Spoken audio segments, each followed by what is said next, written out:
జయ వీర బ్రహ్మజీ గోవింద మాంబజీ సర్వేభ్య నమస్కార. ముందుగా శ్రీమద్ విరాట్ పోతులూరి వీర బ్రహ్మేంద్ర స్వామి వారి పాదపద్మములకు నమస్కరించుకుంటూ ఈరోజు మనం శ్రీమద్ భగవద్గీతలోని మొదటి అధ్యాయంలోని మొదటి శ్లోకం తెలుసుకుందాం. ధర్మక్షేత్రే కురుక్షేత్రే సమవేతాయుత్సవః మామకః పాండవాశ్చైవ కిమకుర్వతు సంజయ అని ధృతరాష్ట్రుడు సంజయుని ఇలా అడుగుతారండి. సంజయ, ధర్మక్షేత్రం వంటి కురుక్షేత్రములో నా పుత్రులు అలాగే పాండుపుత్రులు ఏం చేస్తున్నారని ధృతరాష్ట్రుడు సంజయుణ్ణి ఇలా అడుగుతాడు.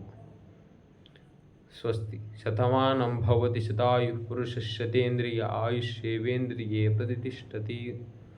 స్వస్తి.